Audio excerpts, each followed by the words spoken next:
there's a law called Parkinson's law. And Parkinson's law basically says the work that you have to do will expand to the allotted time. Parkinson's law actually works the other way too. And that is that if you give yourself less time to do something, you'll become more efficient in doing it. Gandhi articulated this understanding when he said, I have so much to do today, I must meditate for 2 hours instead of 1. It's like, that doesn't make any sense. And I want to explain to you why this phenomenon occurs and what you can do in order to actually create more time in your day. And I think we've misunderstood significantly how time works. And this is a way for you to get all that time back.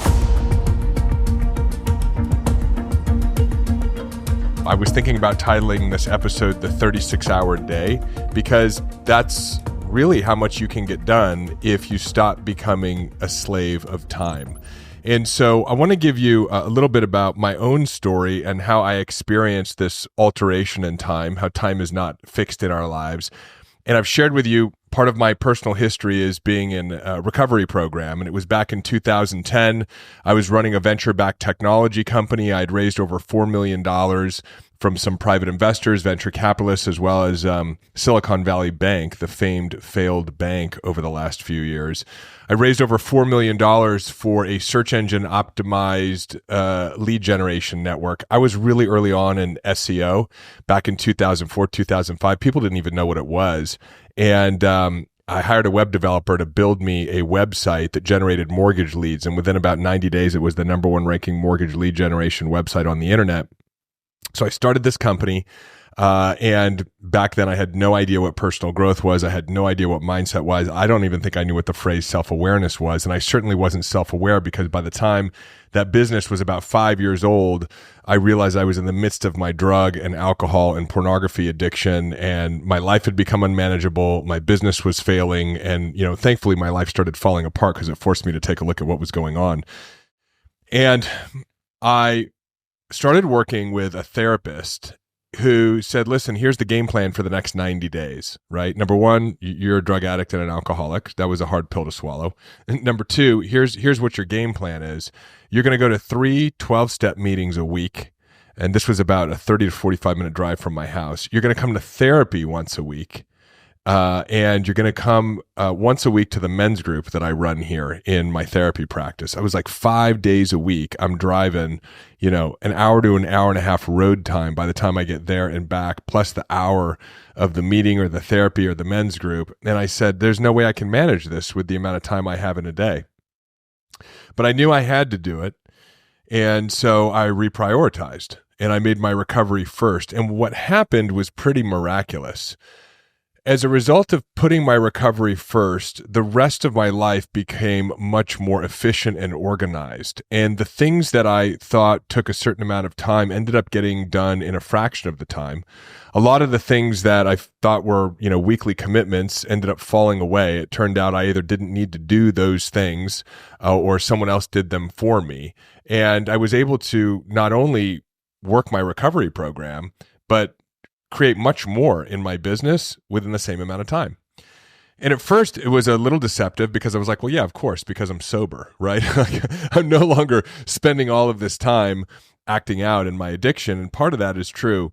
But part of it I later came to understand was that our relationship with time is not fixed. There's a law called Parkinson's law. And Parkinson's law basically says, the work that you have to do will expand to the allotted time. And maybe you've experienced this before. You've got 4 weeks to do something, and rather than give yourself a week to do it, maybe it's prepare for a presentation or, launch a product or, do something related to your business or related to your life. And whatever it is that you have to do, that task ends up taking up however much time that you give it. And this is really a great cause of procrastination. In fact, procrastination is the explanation oftentimes as to why it takes so long. But Parkinson's law actually works the other way too. And that is that if you give yourself less time to do something, you'll become more efficient in doing it. And so what ends up happening is we've got this list of current obligations. They fill our week, right? 20, whatever it is, 5 days a week, 7 days a week, 8 to 12 hours a day. You've got in your mind all these tasks that you need to do. It might be managing your team. It might be writing email copy. It might be, putting together a course. It might be actually working with your customers or your clients or optimizing your e-commerce store or whatever it is, right? Growing and scaling your business. And so you have this idea of, hey, my week is full and it's full of these activities. And so now you think about trying to insert something into it and the math simply doesn't make sense. You go, look, I know I've got these, 8 things I need to do every day and it's an hour to do each of these things and I have to do them every single day. That's my 40-hour work week. There's no time to add in, writing a book. There's no time to add in improving my hiring process so that I actually can hire even more qualified people into my business. I know I should do it because I know that the return on that investment, is a multiple of the effort that's required, but I just don't have time to do it. Or again, as I mentioned, wanting to do personal things that may improve your business efficiency or just allow you to source energy from your life, to spend time with friends, to go to the show, go to the theater, go scuba diving, take the vacation that you haven't taken in a long time. But it doesn't fit into the mathematical equation of I have X number of things to do, they take Y amount of time, and there's nothing left over. So I can't insert anything else into it. And so as a result of thinking that time is fixed, we actually don't insert anything new into the equation. We don't start working out. We don't start meditating. We don't start working on our business. We don't start enjoying our life more. But what actually happens when you decide to reprioritize and add something in, it's not even really a reprioritization because you can still actually do all the things you've been doing plus this new thing that you're inserting. But whenever you decide to insert something new into the mix, and you do not have a relationship with time where you believe that it is fixed and limited, your life reorganizes in order to accommodate the new thing. Okay, so I'm going to break this down for you. By the way, this is not woo-woo. This is not new age. This is not vegan. This is not, kumbaya. It's not any of that. It's actually understanding behavioral psychology. It's understanding neuroscience. And you know what? If you want to throw in metaphysics and understanding the nature of reality and how we interface with it, that's fine too. But, for some of you, that might feel a little bit too fringe for me to get you to buy into it. And I want you to buy into this because it can change your life. Gandhi articulated this understanding when he said, I have so much to do today, I must meditate for 2 hours instead of 1. What did Gandhi mean by that? It's like, well, that doesn't make any sense. If you have too much to do today, you shouldn't be meditating at all. That's what most of us do. We know that a mindfulness practice would serve us well, or journaling, or meditation and visualization, despite a lot of the fun poking that morning rituals have had recently in social media with other influencers, right? These are practices that help set our emotional resiliency for the day. They help build our nervous system, downregulate our nervous system. They help us, heal the limiting beliefs and the childhood traumas that are still expressing themselves through everything that we do and creating friction and drag on our life. Important to focus on yourself if that's what you feel you need to do. Or important to spend time with your family because you know what? There are going to be plenty of business opportunities, but being the father of an 18-month-old son right now, there aren't going to be plenty of opportunities for me to experience him at 18 months. And so we want our lives to be yes and lives. We don't want to have to choose between a success in our business or health, or success in our business and relationships. Too many entrepreneurs, because of not understanding these principles that I'm about to share with you, are taking their health and their relationships to the sacrificial altar of success, thinking that they have to live an either or life. And it's actually a yes and. And what Gandhi was saying was like, I have a lot to do today. So let me establish myself within a grounded mindset and within a downregulated nervous system and within a spiritual connection so that the rest of my day can be even more efficient. Now, Gandhi probably looked at it more from a spiritual standpoint. I'm going to explain it to you from a behavioral psychology standpoint and understanding how your brain works. But, and I've talked about this in other episodes. You can go back to our foundational episodes, back in episode 2, where I talked about the difference between personal development 1.0 and personal development 2.0 and how beliefs actually work and how mindset is a fundamental rewiring of our brain. You can go back to episode 3, where I talked about how thoughts become things in a very grounded, practical way that we all should be taught in school. But whatever you decide, that's going to inform the thoughts and ideas you have access to. So for example, if you decide that you're not good enough, then you're going to have a lot of thoughts and ideas or observations related to the fact that you're not good enough.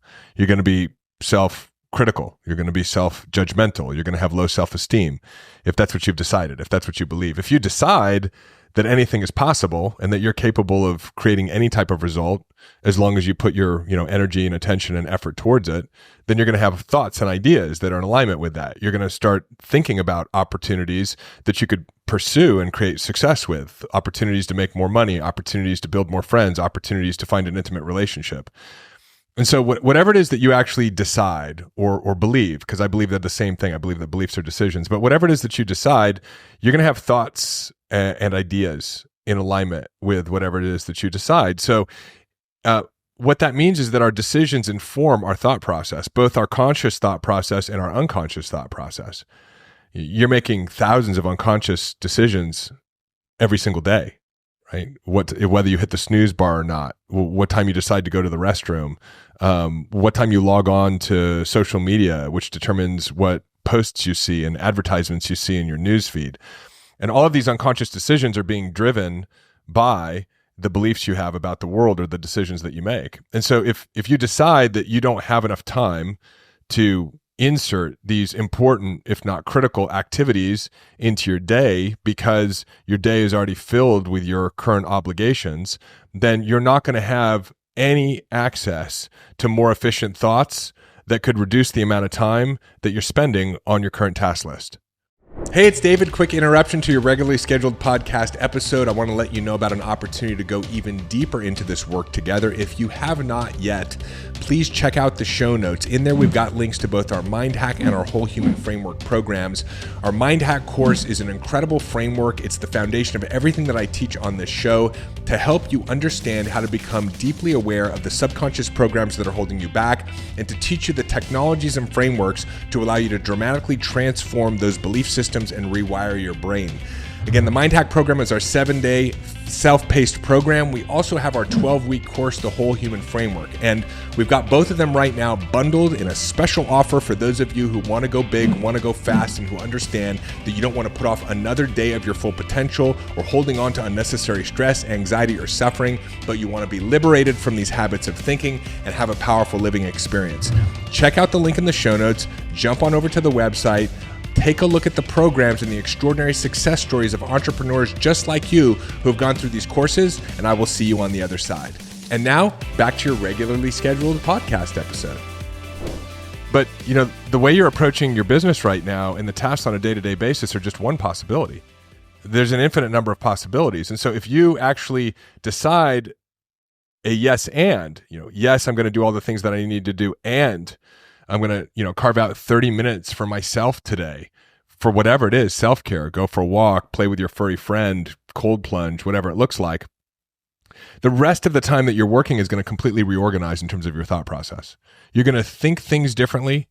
Therefore, you're going to feel things differently. Therefore, you're going to do things differently. And so you've got the opportunity to create a massive amount of efficiency into the current structure of your day. But that efficiency will not be created, again, going back to Parkinson's law, right? Whatever you have will take up all the time that you give it if you don't make any adjustments to what is actually inside of your day. It's like adding another ingredient into the mix. The entire meal reorganizes itself, and you end up getting something much, much better than what you've got. You create efficiency in all of your other activities. And by the way, not only does what you decide or what you believe change the way that you think. So you'll start to have ideas that create more, revenue in your business while you're doing less work, or you'll come up with more creative ways to get the tasks done, or somebody will reach out to you who's looking for a job, who's a perfect fit for whatever the activities are that have been taking up so much time in your day in order to make way for these new activities that you want to insert into it. But not only do you have different thoughts and ideas, but your perception changes. So you start to experience your business completely differently. What I'm trying to articulate here is that the experience you have of your business right now is based on the current business structure and what you've allowed into your day-to-day life. And the misconception is that we can't insert anything else into it without removing something from it. But the way that the brain works is that if you insert something else into it, you'll become a more efficient thinker and entrepreneur within your current business so that everything fits within the same container of time. This is how your brain works.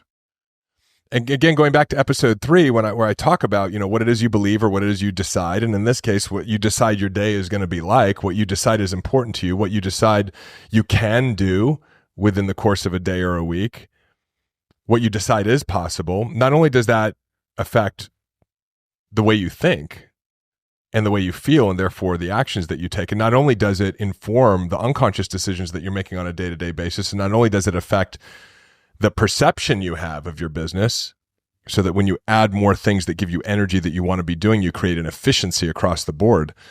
But you're also a vibrational, electrical, mechanical being. So every time you have these thoughts about your business or about your life, you experience those thoughts as emotions. Both the neural networks of your brain, the neurosynaptic connections, as well as your nervous system, create a resonance, right? They light up. And that resonance or that frequency or that vibration is broadcasting your radioactive information to other people who are receiving it at an unconscious level. And their unconscious minds are informing them of micro decisions that cause them to do things that they're not even aware of. And that, based on that communication, coordinate synchronicities and coincidences where you meet them and they help you, or resources come from unexpected places, or your worst fear becomes realized, depending on, if you're having thoughts of expansion, thoughts that feel good, thoughts that are empowering, or depending on if you're having fear-based thoughts. Either way, you're putting out this radioactive communication, your radio frequency. And so that's how we're creating these intersections in our life with other people. And that is something that I think most people don't appreciate, which is that time is far less important than timing. Because if you can coordinate effective timing, you finding the right joint venture partners, you meeting the right consultants, you hiring the right employees, and all of the cause and effects that are required in order to orchestrate and coordinate those meetings, if you can be efficient with your timing based on, again, empowered beliefs and decisions, it really doesn't matter what you want to accomplish or how limited your time seems. In other words, you can't outwork timing. And so a lot of times when we're working, for example, with people who are transitioning from their career to starting their own business, they say, well, I don't have time. And what we encourage them to do is make the decision and start taking the right effort and action towards starting this new business, because it'll create efficiency in the rest of their life, right? We can also see this, again, as I mentioned before, with entrepreneurs who are already in the full swing of building their businesses. I want you to spend a moment thinking about all the different activities that you're engaged in right now in your business, and to think about whether or not those have an opportunity for efficiency or streamlining, whether or not there is a possibility of you being able to actually accomplish greater outcomes within the same amount of time. And realize that the way that that is achieved is by actually putting yourself first. Doing the things that you actually believe you should be doing, even when you feel like there isn't enough time to actually do them. And see, what happens is the mind calculates your possibilities based on its observation of what's occurred so far, right? What did I do last week? How many things did I have to do? How long did they take? But the way you approached work last week was based on your level of thinking last week. And so if you can actually make a decision to spend an extra hour with your kids this week, make a decision to get a better night's sleep, take a little bit more rest, right? Make a decision to enjoy yourself, go out to dinner with some friends, go back to church. If you're like me, go to a 12-step meeting. What you'll see is that the rest of your week reorganizes to accommodate the insertion of that activity, and you get to have it all. So this is a really important understanding. Again, it's not that complicated. The current level of efficiency you have is based on your current level of thinking and what you have allowed into that space, Parkinson's law. You can actually transform the level of efficiency within which you're operating in your business, in your relationships, in your health, in your life, by making decisions to actually insert the activities that are important to you into your day-to-day schedule, even though it seems like there's no time. Stop paying attention to how much time you have and just start making decisions about how you want your life to be. If you're willing to do that, life will reorganize and accommodate. Now, that's not to say that we want to get into a position of hustling and grinding and burning out, but what we're really talking about is you doing the things first that are going to give you energy, that are going to give you creativity, that are going to fuel you, rather than putting them off until sometime in the future when you think you're going to get all of the tasks in front of you done. Because you've probably experienced that task list never ends, right? As soon as one batch of tasks get done, almost immediately another batch of tasks appears. Why? Because you've created a habit within this container of your experience of time. And the way that you transform the dynamics within that container is to reprioritize and do the things today that you want to be doing rather than putting them off, and watch how the things that are causing you to put off those things reorganize and create a significant level of efficiency in your life. So I hope you enjoyed this. Again, what I'm really saying is stop putting things off until tomorrow, right? Experiment with it. Pick one thing that you would really love to be doing right now and put that first. It's probably not meditating, right? You're not Gandhi. You don't have so much to do today that you need to meditate for 2 hours instead of 1. But you may have so much to do today that you'd like to go for an afternoon walk for a half hour in the middle of an afternoon that usually doesn't have enough time. Watch how everything reorganizes based on a transformation in your psychology, in your perception, and the way that you're vibrating, right? You're making a decision that you are the type of person who can still achieve the same level of success in your business and who deserves to take an afternoon walk. And, I don't believe that our higher power, whatever it is that you believe, God, Jesus, Allah, nature, the universe, requires us to make these sacrifices in order to be successful. I think what's occurred is that we have a misunderstanding around how time works and how there's this corresponding relationship between the things that we choose to do and the level of efficiency of all things that we do that allows us to insert whatever would really be well-serving and well-meaning for us into our day-to-day activities and allow everything else to recalibrate. So look, that's your 36-hour day. So if you love this episode, do me a favor. If you're listening on a podcast platform, Spotify or iTunes, definitely leave me a rating or a review. That's the way we get this work out to more people. Subscribe so that you automatically get downloads. And if you're on YouTube watching me in the studio today, do me a favor, subscribe, hit that little bell icon because you need that to get notifications as well. Drop me a question, dispute what I'm saying here. No, Dave, my life is fixed and there's no way out and there's a cruel creator in the universe. That's my higher power. Okay, well, maybe. But what I'm saying is just experiment with it a little bit, because I know from my own experience, especially now having a baby, which, by the way, takes up a little bit of time. I don't think they tell you when you're about to become a newborn father exactly what the experience is going to be like, but it completely reorganizes your solar system. But that's the point. It reorganizes everything. Life reorganizes to accommodate whatever beautiful thing that we want in it, right? Whether it's to meditate every day, whether it's to exercise a little bit more, whether it's to spend time with our friends, or whether it's because you're bringing a beautiful baby boy into the world, right? Life is always working for our greatest growth, our greatest prosperity, and our greatest evolution, and it is a loving universe. And I think we've misunderstood significantly how time works, and this is a way for you to get all that time back. David Bear, love you, and I'll see you in the next episode. Hey, it's David. Hop on over to davidbear.com. Click right here. There's also a link in the show notes, and sign up for our newsletter. You'll get immediate access to my free Mind Hack ebook, as well as a couple of trainings to help you master the inner game. This is a great way to stay informed and be a part of our community and be notified of special announcements. Click below, head on over to the website, get subscribed. If you loved this video, make sure you check out this one or this one, and I will see you in the next video.